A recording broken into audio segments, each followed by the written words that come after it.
स्वराज्याचे गुप्तहेर शिवनेत्र बहिर्जी नाईक यांच्या संपूर्ण कार्याचा वेध घेणारे व्हिडिओ फक्त आणि फक्त आपल्याच चॅनेलवर।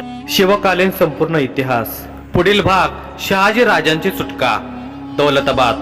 आफरीनच्या सौंदर्याने सगळ्याचे लक्ष वेधून घेतले होते। तिने नृत्य करून सगळ्यांच्या भावनांना काबूत केले होते। तिच्या निळ्याशार डोळ्यांची नाजूक हालचाल सगळ्यांच्या काळजावर राज्य करत होती। तिची गौरकांती त्वचा मशालींच्या पिवळसर उजेडात चांगलीच पिकली होती। नाकातून कानापर्यंत गेलेली साखळी तिच्या नृत्याबरोबर थरथरत होती। तिच्या पायातील झुमक्यांचा कर्णप्रिय आवाज मनावर मोहिनी टाकत होता। तिच्या कमरेचा सडोल भाग चकाकत होता। नाभीची सुंदर रचना आणि त्यावर चिकटवलेली हिऱ्यांची बिंदी आकर्षक दिसत होती। जाळीदार वस्त्राने तिचे विस्तृत वक्षस्थळ झाकले होते, त्यामुळे तिच्या सौंदर्याला आणखी उदार आले होते। तिचे गर्द लाल ओठ जणू काश्मीरी गुलाबाच्या पाकळ्या भासत होते। नाचताना ती सोनेरी रंगाच्या झग्याला जाणून बुजून मांड्यांपर्यंत वर ओढत होती। मंत्रमुग्ध करणारे संगीत त्यात भर घालतच होते। शाही सरदार आणि शहजादा मुराद बक्ष पठाणी आफरीनचे मादक सौंदर्य पाहत मदिरेचे घोट घेऊन चांगलेच जिंकले होते। मुराद बक्ष हा औरंगजेबाचा लहान भाऊ होता। त्याला बादशहा शहाजहानने दक्षिणेचा सुभेदार म्हणून नेमले होते। नाचताना आफरीनची नजर बऱ्याच वेळा हैदरला निहाळत होती। हैदर हा शहजादा मुराद बक्षचा प्रमुख सल्लागार होता। गेल्या काही दिवसापासून सामान्य शिपाई ते प्रमुख सल्लागार पदापर्यंत पोहोचलेला हैदर मुराद बक्षचा कट्टर हितचिंतक होता। मुराद बक्ष त्याचा सल्ला नेहमी ऐकत असे। हैदरचे आणखी वैशिष्ट्य म्हणजे त्याची तीक्ष्ण नजर आणि पिळदार देहयष्टी। त्याने डोळ्यात सुरमा भरला होता। अंगावर चमचमणारा रेशमी गर्द हिरवा अंगरखा घातला होता। वलयदार मिशी त्याचा रुबाब आणखी वाढवत होती। आफरीन हैदरला मोहित करण्याचा पूर्ण प्रयत्न करत होती, पण त्याची नजर तिच्यात काहीतरी वेगळे शोधत होती।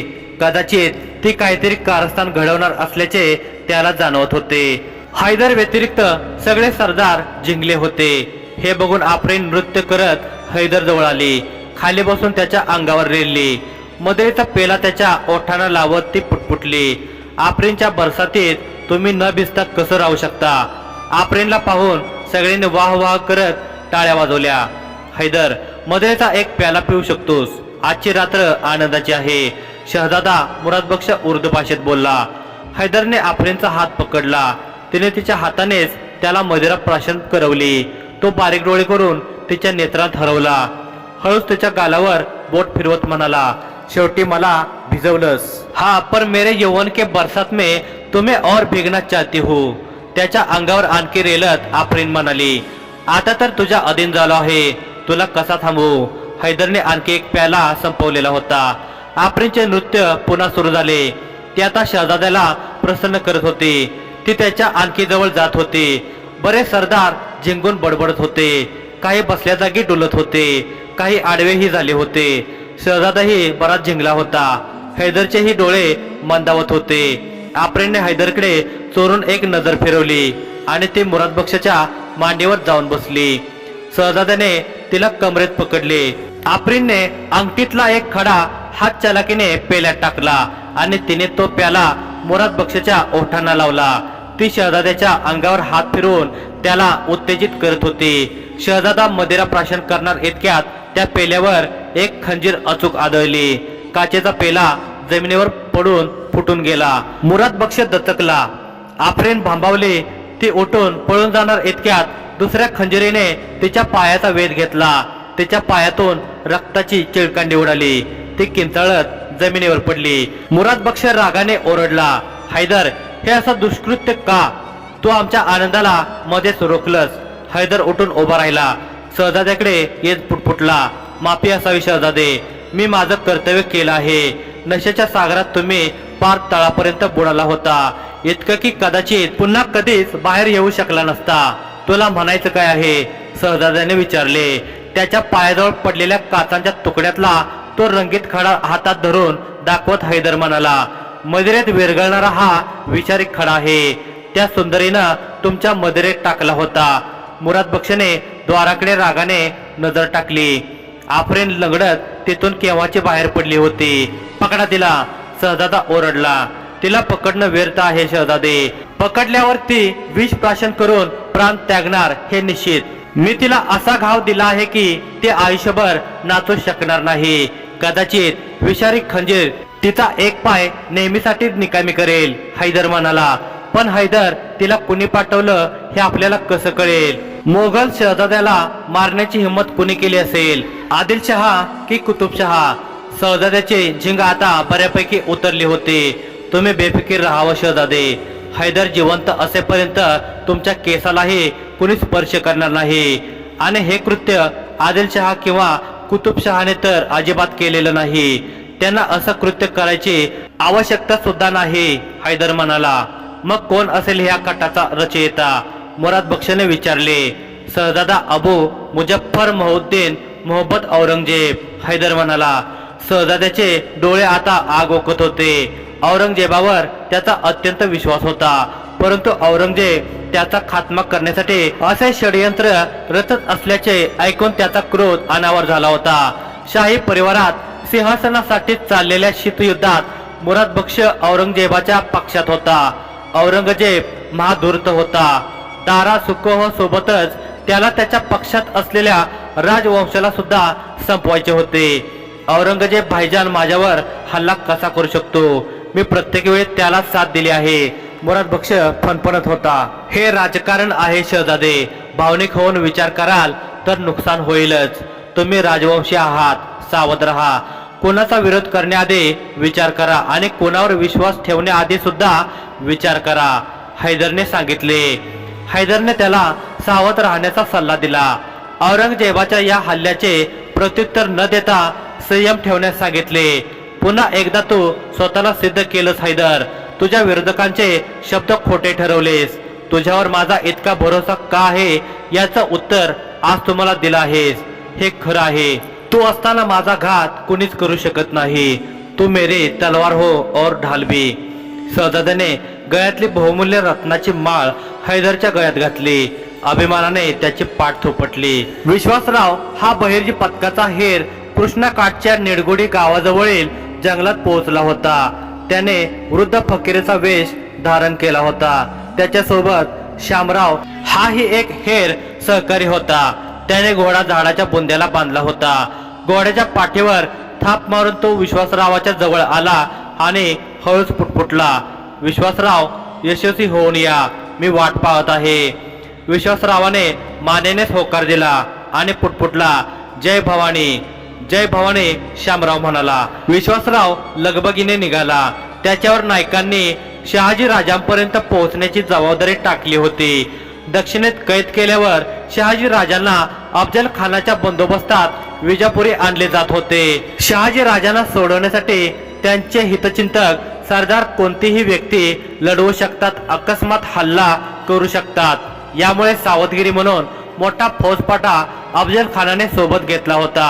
शहाजी राजांना विजापुरात गेल्यावर मृत्यूदंडाची शिक्षा मिळावी याची संपूर्ण व्यवस्था वजीर मुस्तफा खानाने केली होती. एकट्या सिंहाला रानटी कुत्र्यांनी झुंड करून घेरा घालावा तसा घेरा आदिलशाहीतील सरदाराने शहाजी राजांना घातला होता. सूर्य माथ्यावर सरकला होता. अफजल खानाच्या ताफ्याने कृष्णा नदीच्या कमी प्रवाह असलेल्या पात्रातून नदी ओलांडली होती. विजापूर जसजसे जवळ येत होते तसतसे अफजल खानाच्या आनंदाला बहार येत होता. तो पूर्ण वाढ झालेल्या विशालकाय हत्तीच्या पाठीवरच्या हौदावर बसला होता. त्याला बसण्यासाठी लाल मखमली आसन होते. त्याची तिरकस नजर जमिनीवरून चालणाऱ्या साखळदंडाने जखडलेल्या शहाजी राजांकडे होती. 4 माणसांनी त्यांच्या साखळदंडाची 4 टोके पकडली होती. राजांच्या गळ्याभोवते लोखंडी कडे टाकले होते. इतके वजन घेऊन कर्नाटकातून शहाजी राजांना पायी चालवत आणल्याच्या आनंदाने अफजल खान सुखावत होता. तो त्यांचे हाल पाहण्यासाठी हत्तीला पुढे किंवा मागे जाऊ न देता त्यांच्या समान अंतरावर चालवत होता. त्यांच्याकडे बघून हसत होता. वा शहाजीराजे, नाही राजे कसले तुम्ही, आता तर तुम्हाला मी कैदी म्हणू शकतो. अच्छा कैदी मी या, खजूर खाओगे? खजूर तोंडात टाकत अफजल खानाने कुत्सित स्मित केले. शहाजी राजाने एक तीव्र कटाक्ष त्याच्याकडे टाकला आणि त्याला काही प्रत्युत्तर न देता ते चालत राहिले. शरीर थकले होते, विचार संपले होते. फक्त काही आठवणी डोळ्यासमोर जिवंत करून त्यात ते रमले होते. त्यांना खात्री होती आता ते विजापुरी दरबारात कोणतीही खेळी खेळू शकणार नाहीत. शत्रू पक्षाचा दबदबा वाढला होता. दरबारात त्यांचे हितचिंतक मोजकेच राहिले होते. तेही त्यांची बाजू घेऊन बोलू शकणार नव्हते. बरोबर आहे, आता तर तू मरणार आहेस, तेव्हा खजूर तुला मिठी लागणार नाही. खजूर सोड, मला सांग शहाजी कैदी, कसं वाटतंय मृत्यू जवळ दिसताना? ते तुला ही लवकरच अनुभवायला मिळेल. या सिंहाचे 2 छावे आहेत, विसरू नकोस. शहाजी राजांनी क्रोधाने हसत म्हटले. कोण मारणार? दोन्ही बच्चे तुझे. सिंहाला कैद करू शकतो तर त्या बच्चांचे काय बिशात आमचा सामना करायची. एव्हाना संभाजीला कैद केलंही असेल आणि फतेखानानं शिवाजीला सुद्धा साखळ दंडात जखडलं असेल. तुझ्या मृत्यूनंतर त्यांचाही अंत होणार. त्यानंतर तुझ्या राण्यांचं काय होईल? अफजल खान पुढे काही बोलणार इतक्यात शहाजी राजे क्रोधाने ओरडले. खबरदार, पुढे एक शब्द बोललास तर तुझ्या 62 राण्या आहेत हे लक्षात ठेव. शहाजी राजांचे वाक्य ऐकून अफजल खान चांगलाच भडकला. दात ओठ खात तो कडाडला. विजापुरात गेल्यावर तुझी गर्दन धाडावेगळी होणार आहे हे विसरू नकोस म्हणत अफजल खानाने माहुताच हत्ती पुढे घेण्यास सांगितले. त्याला क्रोध अनावर झाला होता. त्याच्या मस्तिष्कात शहाजी राजांचे वाक्य घुटमळत होते. खबरदार, पुढे एक शब्द बोललास तर तुझ्या 62 राण्या आहेत हे लक्षात ठेव हे वाक्य. त्याने म्यानेत बंद तलवारीच्या मुठीवर हात ठेवला आणि वळून शहाजी राजांकडे पाहिले. पुढील ठिकाण दौलताबाद. आफरीनला छावणीतून जाऊ दिले म्हणून काही अधिकारी हैदरची शहजादा मुराद बक्ष जवळ तक्रार करत होते. आम्ही सर्वच जिंकलो होतो. हैदर मिया फक्त नशेत नव्हते. क्षमा असावी शहजादे, पण ही सुद्धा शक्यता असू शकते की हैदर मियानं त्या सुंदरीला तुमच्यावर हल्ला करण्यास प्रेरित केलं असावं. तिला तुरुंगात न टाकता जाऊ दिलं गेलं, यामुळे प्रश्नचिन्ह उभं राहत आहे. सरदार आलम उल रहमान म्हणाला. आलमच्या बोलण्याला इतर अधिकाऱ्याने पाठिंबा दर्शवला. मुराद बक्षला हैदरने सांगितलेली गोष्ट आठवली. औरंगजेबने हल्ला करवला आहे असे त्याचे ठाम मत होते. परंतु मुराद बक्षलाही प्रश्न पडलाच होता. हैदरने त्या स्त्रीला पकडून मारण्यापेक्षा जाऊ देणे का महत्वाचे मानले. जरी त्या स्त्रीने तिला कोणी पाठवले हे सांगितले नसते तरी तिचा उपभोग घेऊन तिला संपवता आले असते. मुराद बक्षाच्या डोक्यात अधिकाऱ्याने प्रश्न टाकले होते. आजपर्यंत प्रत्येक संकटातून हैदरने वाचवल्याने शहजाद्याचा हैदरवर पूर्ण विश्वास होता. परंतु सरदारांच्या प्रश्नाचे उत्तर त्याच्याकडे नव्हते. इतक्यात हैदरने दरबारात प्रवेश केला. तो येताच अधिकाऱ्यांची तोंडे बंद झाली. त्याचा तसा दरारा होता. हैदर मिया यायला खूप उशीर केला. शहजादा उर्दू भाषेत म्हणाला. हुजूर, प्रार्थनेमुळे उशीर झाला. 5 वेळची प्रार्थना न चुकता करतो. हैदर म्हणाला. उत्तम. काय झालं शहजादे? पुन्हा माझ्याविषयी तक्रारींचा भडीमार झाला का तुमच्यावर? हैदरने सरदारावर नजर फिरवत विचारले. सही पैचाना, मुराद बक्ष म्हणाला. यात ओळखायचं काय? राजकारणाचा जाणकार म्हणून तुमच्या पदरी आहे. जर इतकीशी गोष्ट नाही ओळखू शकलो तर माझ्या या पदावर असण्याला काय अर्थ आहे? हैदर हसत म्हणाला.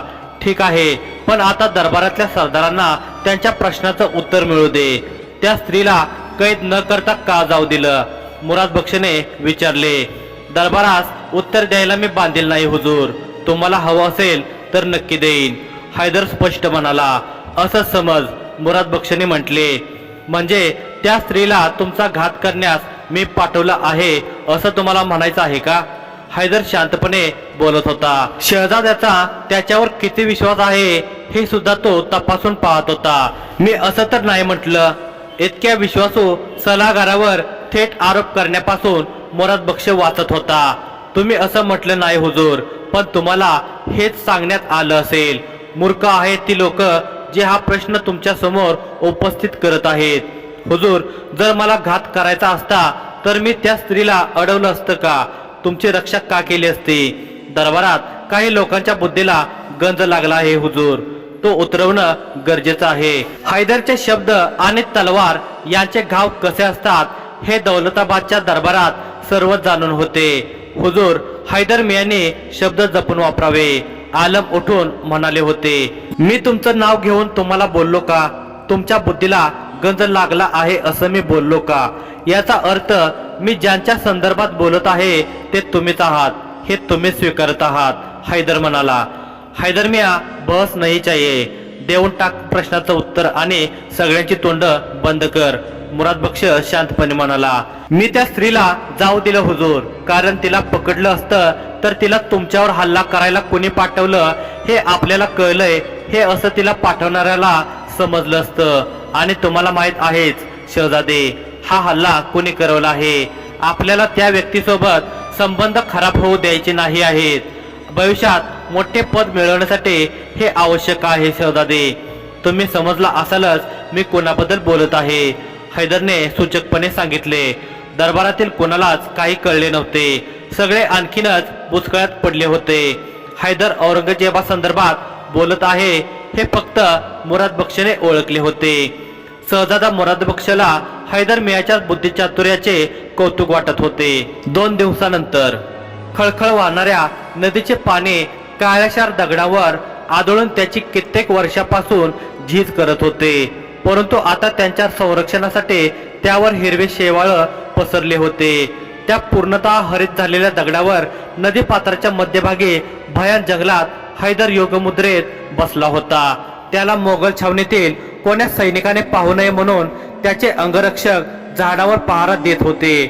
हे चित्र अचंबित करणारे होते. मोगल अधिकाऱ्याला योग साधना करताना पाहणे खरोखर फारच दुर्मिळ होते. कदाचित त्याला भारतीयांच्या प्राचीन संस्कृतीत रुची असावी किंवा बौद्धिक एकाग्रता वृद्धीसाठी ही साधना उपयुक्त असल्याचे त्याने जाणले असावे. शीतल जलप्रवाहात तो केव्हापासूनच ध्यानस्थ होता. कमरेपर्यंत त्याचे शरीर पाण्यात बुडाले होते. त्याने अंगावर उत्तरीय पेरले नव्हते. त्याच्या उघड्या विस्तृत छातीचा घेराव त्याच्या शक्तीचे दर्शन देत होते. पोटावर मांसाच्या घड्या पडलेल्या दिसत होत्या. मानेपर्यंत केश संभार रुळत होता. मिशा आकाराने कमी असल्या तरी दाढीचा घेराव बराच मोठा होता. तो छातीपर्यंत पसरला होता. त्याचे शांतपणे मिटलेले डोळे निसर्गाच्या अदृश्य शक्तीला जणू त्याच्या अंतरी सामावून घेत होते. तो अगदीच तल्लीन झाला होता. इतक्यात कोल्ह्याच्या हेलकावण्याचा आवाज झाला. त्याची तंद्रे भंग झाली. त्याने खटकन डोळे उघडले. हा कोल्ह्याचा आवाज त्याच्या अंगरक्षकांचा होता. कोणीतरी येत असल्याचा हा इशारा होता. हैदरने मोठा श्वास घेतला आणि डोळे बंद करून हळूच पाण्यात शिरला. पाण्याच्या आतूनच तो नदीने वळण घेतलेल्या ठिकाणी पोहोचला. झाडाच्या आडोशाला जात त्याने तिथे काढून ठेवलेले त्याचे वस्त्र परिधान केले. म्यानबद्ध तलवार कमरेत लटकवली. अजूनही त्याच्या ओल्या केसामधून निघणारे पाणी त्याचे वस्त्र भिजवत होते. तसाच झाडाच्या आडोशाने पुढे सरसावला. तो त्याच्या रक्षकांजवळ येऊन पोहोचला होता. कोण आहे? हैदरने विचारले. माहित नाही, पण मोगल नाही इतकं मात्र नक्की. खांदे उडवत सेवक म्हणाला. घोड्यांच्या टापांचा आवाज आणखी तीव्र झाला. तेव्हा हैदरला दिसले की एक पुरुष काळ्या घोड्यावर वेगाने दौलताबादच्या दिशेने येत होता. हैदरचे मस्तक झाडाच्या बुंद्या आडून हळूच बाहेर आले. घोड्यावरील व्यक्ती आता त्याला स्पष्ट दिसत होती. कोणीतरी मराठा होता. त्याच्या पेहरावावरून त्याने ओळखले होते. त्यांनी सफेद रंगाचा अंगरखा पेरला होता. डोक्यावर केशरी पागोटे होते. कमरेला केशरी शेला होता. मजकूर लिहिलेले कापडी पत्र एका नक्षीदार काठीला गुंडाळून शेल्यात खोचले होते. कमरेवर म्यानबद्ध तलवार होती. शेल्यात दोन्ही बाजूला 2 खंजिरे लपवल्या होत्या. त्यांच्या मुठीत फक्त दिसत होत्या. या वाटेने फारसे कोणी ये जा करत नाही, परंतु हा मराठा या रानवाटेने का आला असावा? हैदरला हे जाणून घ्यायचे होते. हा मराठ्याचा माणूस शहजाद्याकडेच जात असावा. अंगावर चालत असलेल्या सरड्याला हाताने पकडून फेकत हैदर पुटपुटला. हैदर झाडाआडून पुढे आला. म्यानातून तलवार काढून वाटेत उभा राहिला. हैदर अचानक पुढे आल्याने घोडेस्वाराने घोड्याची लगाम खेचली. घोडा पुढील पाय उंचावून खेंकाळत थांबला. तो घोडेस्वार शिवाजी राजांचा वकील सोनोपंत होता. का वाट अडवत आहात? हे बघा, आमच्याकडे तुम्हाला देण्यासारखं असं काही नाही, पण तुम्ही लुटारू आहात असं वाटत नाही. वकील सोनोपंताने निरखून पाहत म्हटले. आम्ही कोण आहोत हे जाणून घ्यायची गरज नाही. तुम्ही कुठं जात आहात ते सांगा. हैदर उर्दू भाषेत बोलत होता. ते आम्ही तुम्हाला सांगू शकत नाही, पण दौलताबादला जातोय इतकं नक्की, सोनोपंत म्हणाला. दौलताबादला का? शहजाद्याला भेटायला? हैदरने विचारले. होय. का? सांगितलं ना तुम्हाला, ते आम्ही नाही सांगू शकत, सोनोपंत म्हणाला. नाही सांगितलं तर तुम्ही जाऊ शकणार नाही. या रानात बरेच उपाशी वाघ आहेत. तुम्हाला कापून त्यांच्या पोटाची व्यवस्था मला करता येईल, हैदर म्हणाला. वाघांचा वाघ आमचा देव आहे, शिवाजीराजे भोसले. नंतर त्याचं भक्षण तू बनशील, हसत सोनोपंत म्हणाला. सोनोपंताचे बोलणे ऐकून हैदर क्षणभर थांबला. इतक्यात त्याला आणखी एका घोड्याच्या तापांचा आवाज आला. मराठा वकिलाच्या चेहऱ्यावर पटकन स्मित उमलले. अच्छा, म्हणजे तुम्ही एकटे नाही. मराठी आहोत आम्ही, भविष्यात जगतो. तुमच्यासारख्या विदेशींच्या 4 पावलं पुढे विचार करतो, सोनोपंत म्हणाला. तेव्हा तो दुसरा घोडेस्वार येऊन वकिलाजवळ थांबला. हैदरने भुवई उंचावून पाहिले. घोडेस्वारावर त्याची नजर पडताच त्याच्या ओठाने किंचित स्मित केले. ते स्मित लपवत हैदर बोलू लागला. तुम्ही 2 आहात आणि आम्ही 3. अजून सुद्धा मुकाट्यानं सांगा, शहजाद्याकडं काय काम आहे? हे शिवाजी राजांचे वकील आहेत. एक महत्वाचा सौदा करायचा आहे शहजाद्याशी, मागून आलेल्या घोडेस्वाराने स्पष्ट केले. सोनोपंताने त्याच्याकडे खटकन वळून पाहिले. जी गोष्ट सांगायची नव्हती तेच तो घोडेस्वार बोलून गेला होता. घोडेस्वारावर सोनोपंताचा विश्वास होता म्हणून तो शांतच राहिला. सत्य सांगण्यामागे त्या घोडेस्वाराची काहीतरी खेळी असावी का? सौदा? कसला सौदा? हैदर उर्दू भाषेत बोलत होता. सांगतो, सगळं सांगतो, पण तुम्ही यांना जाऊ द्या, घोडेस्वार म्हणाला. ठीक आहे, जा, हैदर सोनोपंताला म्हणाला. सोनोपंताची शोधक नजर हैदरच्या चेहऱ्यावर खिळली होती. हैदर इतक्या सहजासहजी का राजी झाला असावा, तो विचार करतच होता. इतक्यात तो घोडेस्वार म्हणाला. सोनोपंत, तुम्ही निघा लवकर. होय, सोनोपंत म्हणाला. सोनोपंताने घोड्याला टाच मारली. क्षणात त्याच्या घोड्याने वेग घेतला. बोला नाईक, काय होतं त्या खलित्यात? हैदर म्हणाला. तो घोडेस्वार म्हणजे बहिर्जी नाईक होते. 2 दिवसापूर्वी शहजाद्याला शिवाजी राजांचा खलिता मिळून सुद्धा त्याने त्यावर काही प्रतिक्रिया दिली नव्हती. म्हणून दुसरे पत्र घेऊन स्वतः वकील सोनोपंत आला होता आणि शिवाजी राजांना पत्राचे जे उत्तर हवे आहे तेच मिळावे याची व्यवस्था करण्यासाठी नाईक सुद्धा आले होते. 2 दिवसापूर्वी जो खलिता पाठवला होता हा त्याच मजकुराचा खलिता आहे. शहजादाने उत्तर दिले नाही म्हणून सोनोपंत स्वतः आले, नाईक म्हणाले. काय? 2 दिवसापूर्वी खलिता पाठवला होता आणि मला माहित नाही, आश्चर्याने हैदर म्हणाला. कदाचित तुमच्यापर्यंत पोहोचला नसेल, नाईक म्हणाले. महत्वाची मोहीम आहे का? हैदरने विचारले. होय, म्हणूनच स्वतः आलो तुम्हाला भेटायला. राजांना या पत्राचे सकारात्मक उत्तर हवं आहे. आता कसं ते तुम्ही बघा, नाईक म्हणाले. नक्कीच नाईक, आमचा गैरसमज झाला होता. तुमच्याकडून पत्राचं उत्तर नाही मिळालं म्हटलं बाजी शिरवळकर हैदर बनून पूर्णपणे मोगल झाले की काय, हसत नाईक म्हणाले. असं कसं होईल नाईक? बेल भंडारा उचलून शपथ घेतली आहे. कितीही मोठ्या हुद्द्यावर पोहोचलो तरी स्वराज्याशी तगाफटका जन्मात होणार नाही, हैदर म्हणाला. तुमची योग्यता जाणून आहे मी हैदर, नायकांनी स्मित करत म्हटले. मी हैदर मोगलासाठी नाईक, स्वराज्यासाठी बाजी शिरवळकरच आहे. नाईक घोड्यावरून उतरले. त्यांनी बाजीला कडकडून मिठी मारली आणि त्यांची नजर हैदरच्या अंगरक्षकावर पडली. काय राया खंडेराव, दौलतराव म्हणाले. दोघांनी दौलतरावांना नमस्कार केला. ते दोघेही बहिर्जी पथकाचे हेर होते. बाजी, तुमच्यावर ही खूप महत्वाची जबाबदारी आहे. तुम्ही आजपर्यंत जे साध्य केलं आहे त्याचा आता वापर करा. आबासाहेबांची आदिलशाहीच्या कैदेतून सुटका करायची आहे. शहजाद्याचं एक पत्र त्यांची सुटका करू शकतं, नाईक म्हणाले. मी बोलतो शहजाद्याशी, काम झालं समजा, हैदर विश्वासाने म्हणाला. काळजी घ्या बाजी, तुम्ही उत्तरेतील बहिर्जी पथकाचे नायक आहात. जनावरांसारखे निर्दयी आहेत मोगल. त्यांना चुकूनही असा संशय आला की तुम्ही हेर आहात तर आम्ही काही कच्च्या गुरुचे चेले नाही आहोत नाईक. तुमच्याकडून प्रशिक्षण घेतलं आहे. ते जनावर तर आम्ही शिवबाचे वाघ, मरतानाही फाडू त्यांना, हैदर आवेगाने म्हणाला. हैदरच्या ज्वाजल्यपूर्ण शब्दाने दौलतरावाच्या अंगावरही रोमांच उभा राहिला होता. तेही शहारले होते. आता काम फत्ते झाल्याचा विश्वास त्यांच्या चेहऱ्यावर तरुण आला होता.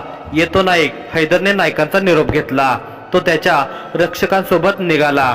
पुढील ठिकाण कृष्णा नदीचे काठ. आकाशात रजनीनाथ माथ्यावर सरकला होता. त्याचा शीतल मंद प्रकाश पसरला होता. थंड हवेची झुळूक हळू स्पर्शून जात होती. हिरवेगार रान निळसर झाले होते. झुळकेच्या तालावर उंच वृक्षांची पर्णे डुलत होती. काही अंतरावर संत गतीने वाहणाऱ्या कृष्णा नदीतील शिळावरून कोसळणाऱ्या पाण्याचा कर्णमधुर ध्वनी अधूनमधून येत होता. अफजल खानाच्या सैन्याने मुक्काम ठोकला होता. पहाट होताच ते पुढच्या प्रवासाला निघणार होते. खान आपल्या तंबूमध्ये निजला होता. तो बिनधास्त होता. तेव्हा अचानक एक गलबला झाला. एका पाठोपाठ एक अशा मशाली पेटल्या. सगळ्या मशाली एका जागी गोळा झाल्या. रात्रीच्या अंधारात त्या मशालीचा पिवळसर प्रकाश पसरला होता. त्या प्रकाशात एक फकीर दिसत होता. तो जमिनीवर दोन्ही गुडघे टेकून बसला होता. एका शिपायाने त्याला पकडून ठेवले होते.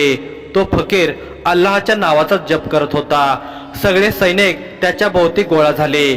ज्या रक्षकाने फकीराला पकडून ठेवले होते ते त्याला सगळे प्रश्न विचारत होते.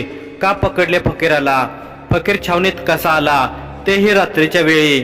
अशा तऱ्हेच्या प्रश्नांचा भडीमार सुरू होता. तो रक्षक काय उत्तर देणार इतक्यात गर्दीतून वाट मोकळी झाली. दिप्पाड ध्येयनिष्ठेचा अफजल खान आला. त्याच्या डोळ्यावर अजूनही झोप होतीच. रात्रीच्या मांसाहाराची निशाणे त्याच्या छातीपर्यंत लोंबकळणाऱ्या दाढीवर दिसत होती. मांसाचे कण दाढीवर लटकले होते. डोक्यावर शिरस्त्राण नसल्याने केस विरहित मस्तक मशालीच्या प्रकाशात चकाकत होते. कैसा शोर हे? अफजल खान त्याच्या घोगऱ्या आवाजात म्हणाला. हुजूर, हा फकीर. रक्षक म्हणाला. आम्ही सुद्धा बघत आहोत की तो फकीर आहे. डोळे अजून शाबूत आहेत आमचे. अफजल खान म्हणाला.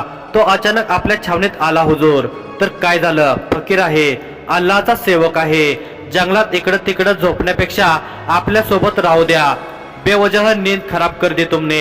अफजल खान वैतागत म्हणाला. हुजूर, ही बाब इतकी छोटी नाही. रक्षक म्हणाला. तंबूकडे वळलेल्या अफजल खानाची पावलं थांबली. हा फकीर त्या फकीरासोबत म्हणजे शहाजी सोबत बोलत होता. रक्षक जीवाचा आकांत करत अफजल खानच्या डोक्यात घटनेचे गांभीर्य घालून पाहत होता. ते ऐकताच खानाने वळून पाहिले. त्याची शोधक नजर फकीरावर खेळली. तो परत फकीराजवळ आला. जे मी ऐकलं ते कितपत खरं आहे?